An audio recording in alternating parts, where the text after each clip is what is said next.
Today I have for you one of the most insane games ever played between two of the greatest chess rivals of all time, Magnus Carlsen and Hikaru Nakamura. After a relatively quiet start, this incredible game builds into a crescendo of madness, culminating in no less than 3 stunning sacrifices.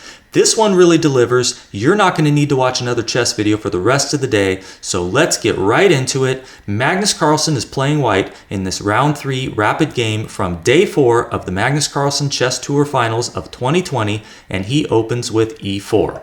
Hikaru responds e5, and we have knight to f3, knight to c6, and now bishop to c4 from Magnus, known as the Italian game, as signified by this bishop going to c4. Bishop to c5 from Hikaru initiates what is known as the gioco piano, which is Italian for quiet game, since it can often lead to a rather slow positional maneuvering kind of game, but not always, and not this time. Magnus and Hikaru are going to make this a gioco forte, as you'll soon see. Magnus castles, and we have knight to f6, d3, and d6.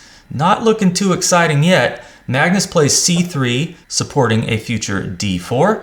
We have h6 from Hikaru, taking a move to restrict Magnus's dark squared bishop a bit, doesn't want it going to g5 and pinning his knight.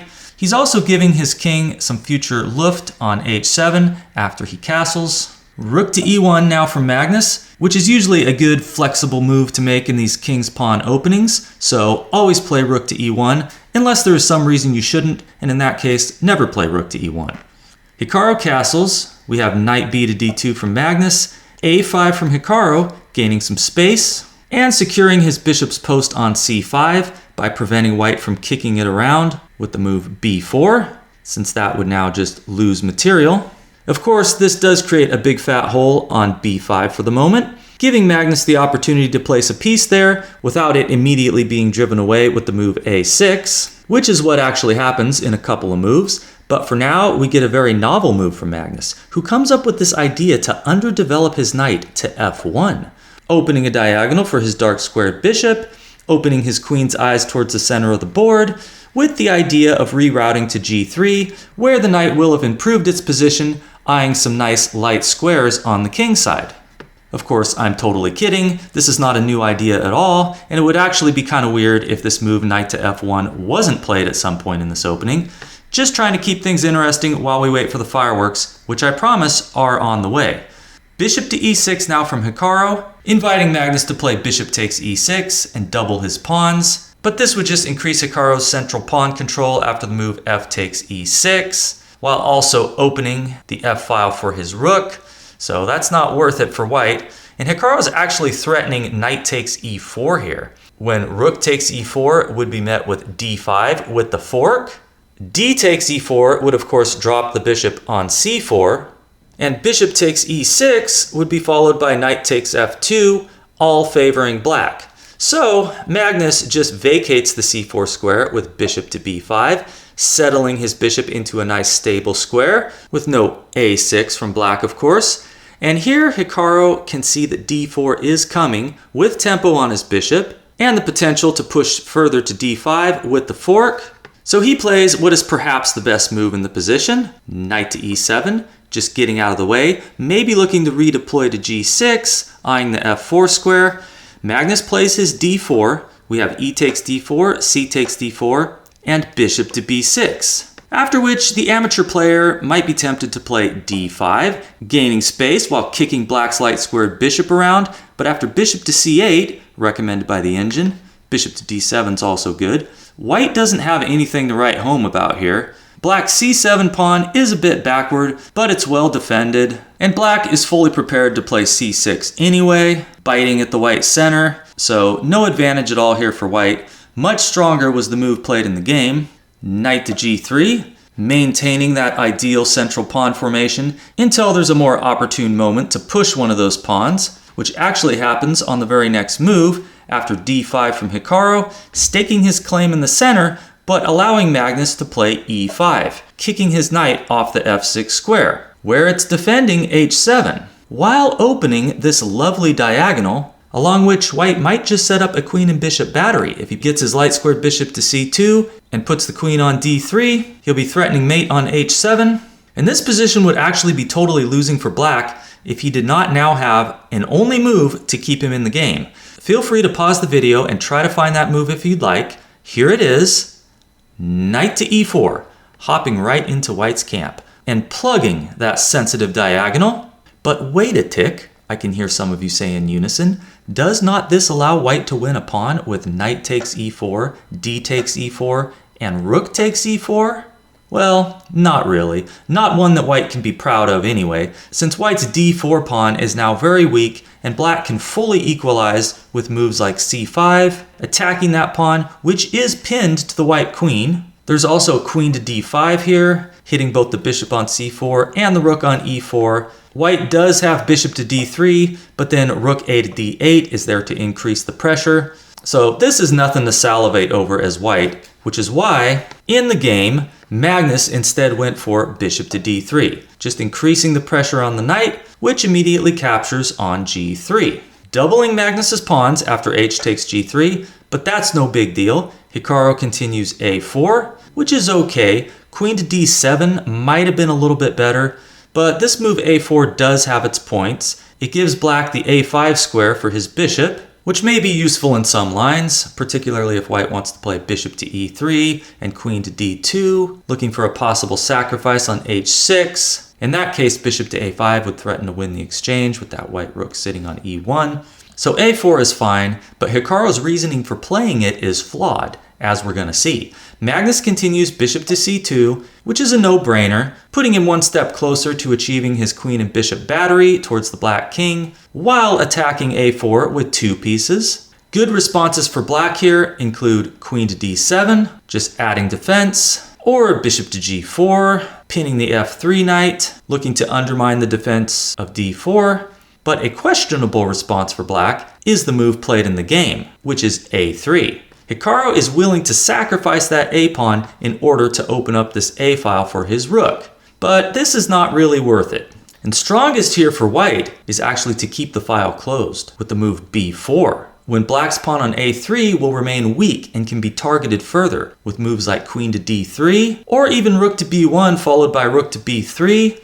But Magnus plays b takes a3, just grabbing the pawn immediately. But his extra pawn here on a3 is not the healthiest pawn in the world. You're not going to want to proclaim your proud ownership of a doubled isolated a-pawn on a bumper sticker anytime soon, but it does count for something, and white is the favored side. Now best for black here is going to be bishop to f5, putting that light squared bishop on a much more useful diagonal, threatening to trade it off for white's most valuable minor piece, the bishop on c2, while preventing white from setting up his dreaded queen and bishop battery. Additionally, white's c2 bishop can also be a useful defender of the a3 pawn if it's pushed to a4. But Hikaru plays the inferior bishop to g4 instead, which is understandable. He's pinning the knight, preventing it from going to h4, which would take more control of the f5 square, followed by queen to d3. Since if white were to try queen to d3 without playing knight to h4 first, then black has bishop to f5, attacking the queen. So since Magnus is kind of held up with his kingside attack, he decides to just improve his position on the queen side by playing a4, putting his pawn on a square where it's now defended by the light squared bishop, relieving his dark squared bishop of that duty. We have queen to d7 from Hikaru, just your basic development, connecting the rooks. The engine likes c5 here a lot as well, which is why it likes rook to b1 now for white, holding that move up. But Magnus's move, bishop to a3, is quite good as well, pinning the knight on e7 to the rook, and after rook f to e8 from Hikaru, Magnus wastes no time in taking that knight right off the board with bishop takes e7. And this accomplishes a couple of things. First, it gets rid of his bad dark squared bishop, that is, the one whose diagonals through the center of the board were blocked by his own pawns, and it removes a defender of the f5 square, so that after queen takes e7 from Hikaru, Magnus can now play queen to d3, threatening checkmate in two moves, beginning with queen to h7 check. And now, because the knight is no longer on e7, bishop to f5 is not possible, and so Hikaru must defend against the checkmate with g6, renewing the possibility of playing bishop to f5, supported by the g-pawn, hence a very natural response from Magnus. He plays knight to h4, hitting f5 again. But the engine is advising rook a to b1 instead, which would allow black to play bishop to f5 and force the trade of the light squared bishops. But putting the rook to b1 also prevents a very good move that black has at his disposal after Magnus's move, knight to h4, and that is queen to b4. Now played by Hikaru, hitting the pawn on d4 with 2 pieces. Wouldn't have been possible with the rook on b1 guarding that square. And white doesn't have a good way to add defense to d4. If you play knight to f3, the bishop will just take it. If you play rook to d1, the bishop will just take it. So black's light squared bishop is the problem. If you try f3, then the pawn on d4 is taken with check. So that's not working. So it's not looking great here for white, but Magnus has his response ready, and white can maintain a bit of an advantage if he plays the right move. Feel free to pause the video and try to spot it. Here it comes. Magnus plays knight takes g6.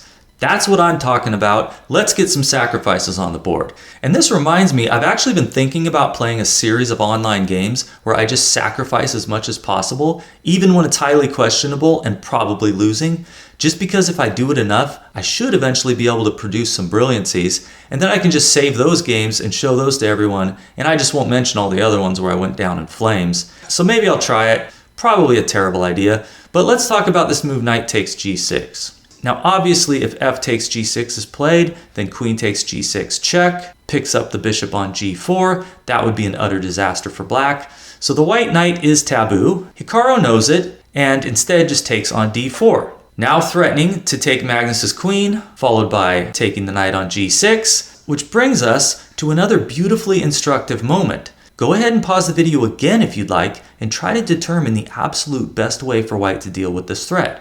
White's best move, now played by Magnus, is knight to e7 check. Now if you said knight to f4, give yourself some credit, that move was playable as well, but this move is the best. Again, the knight is immune from capture, since rook takes e7 would give white mate in 2 moves with queen to h7 check, king to f8, and queen to h8 check mate. So Hikaru instead must move his king to the only reasonable square, f8, since you definitely don't want queen to h7 coming with check, but now Magnus gets to grab another pawn with knight takes d5, defended by the queen through the black queen, which of course was the whole point of the move knight to e7 check. Now the astute viewer will notice that Magnus has a couple of loose pawns of his own. Black can play rook takes e5 here, he can play queen takes f2 check, but which move is better? Pause the video and try to work it out. If you pick the right move, then you are a better chess player than Hikaru Nakamura. Of course, I'm only kidding. Most of you know that, but there is a very small yet highly vocal percentage of you that, well, we'll just leave it at that. So the correct move is rook takes e5. Not played by Hikaru, but it threatens to win the knight on d5, also threatening queen takes f2 check, followed by rook takes e1. And white can't capture the rook on e5, or else queen takes a1 check is total devastation. So best here for white is probably knight takes b6, after which the engine is giving the following line: queen takes d3, bishop takes d3, rook takes e1 check, rook takes e1, c takes b6, and bishop to c2, defending a4, which black can hit again with the move bishop to d7, and this is a pretty obvious draw.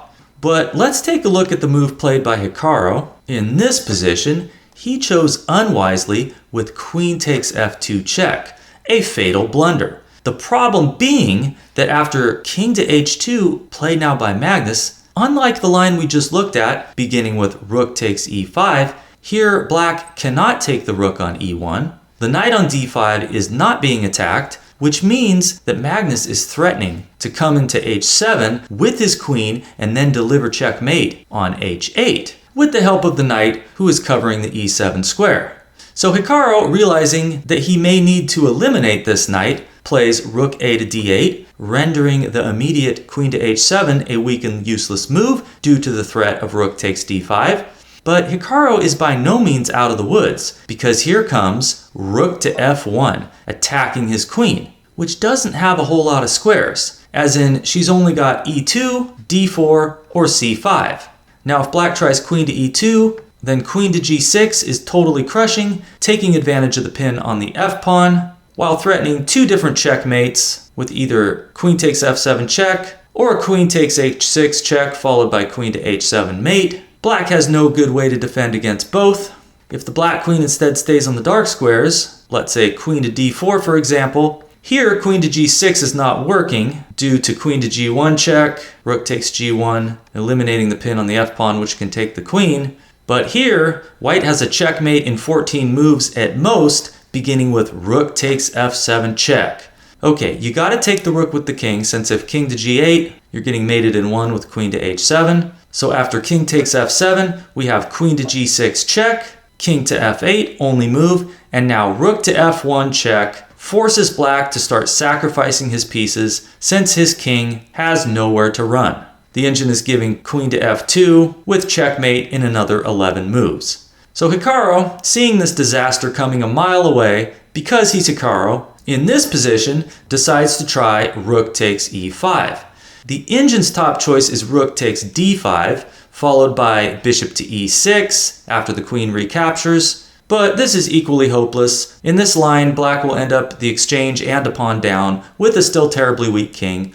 But Hikaru's move, rook takes e5, is probably the best practical try, since after Magnus grabs the queen with rook takes f2, Hikaru is able to win the knight on d5 with rook d takes d5. With tempo on the white queen, the rook on f2 is still under attack, so what to do as white? If you try to defend this rook with queen to f1, this runs into rook to h5 check, king to g1, and rook to d2, attacking both the bishop and the now pinned rook on f2. Not a good path for white.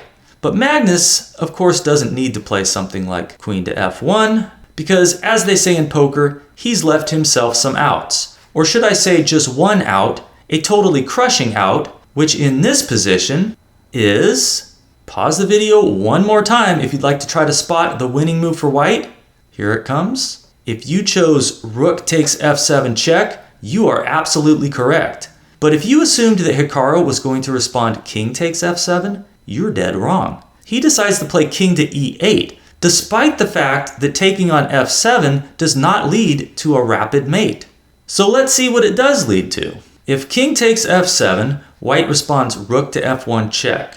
Now, if black were to try to block with, let's say, bishop to f5, bishop to b3 is probably the simplest, just pinning and winning. So let's look at what happens if black moves the king. Let's say king to e7. Here we get queen to h7 check, king to d6, queen takes h6 check, and after something like king to c5, black is threatening rook to h5 check, picking up the white queen, but white has bishop to g6 here to prevent it, with a totally winning position, being up in material since black only has a rook and a bishop for white's queen and two extra pawns. And if you add in the fact that the black king is exposed and vulnerable to continued attack, that equates to a crushing position for white.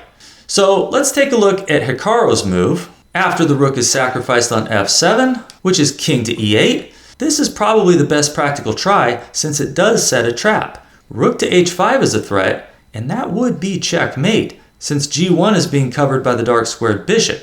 But Magnus is not about to fall for that, and he makes the very prudent decision to simplify the game with queen takes d5. A move which works only because after rook takes d5, he has bishop to g6, both defending his rook and preventing rook to h5 checkmate. He's also threatening a nasty discovered check once this rook on f7 moves somewhere. If black tries rook to g5 here, then the simplest will just be rook to e1 check, driving the king over to the d file, followed by rook to g7, defending the bishop, threatening rook to e8 checkmate. So black's little lingering checkmate threat of rook to h5 is just not nearly enough to counter all these threats white can create with his rooks and bishop. So what's tried by Hikaru is king to d8. We get rook to e1 from Magnus, preparing to move this rook to g7 or h7 when he'll be threatening rook to e8 checkmate, defended by that bishop. Hikaru sees this coming and plays c6, giving his king a square so that if rook to g7 is played, he has rook to d7, and then if rook to e8 check, he has the c7 square for his king, which is still hopeless for black, being down a pawn and the exchange. This wasn't played in the game though. Instead, Magnus captures on b7, an unfortunate consequence of Hikaru having pushed this c pawn. checkmate is now threatened on e8.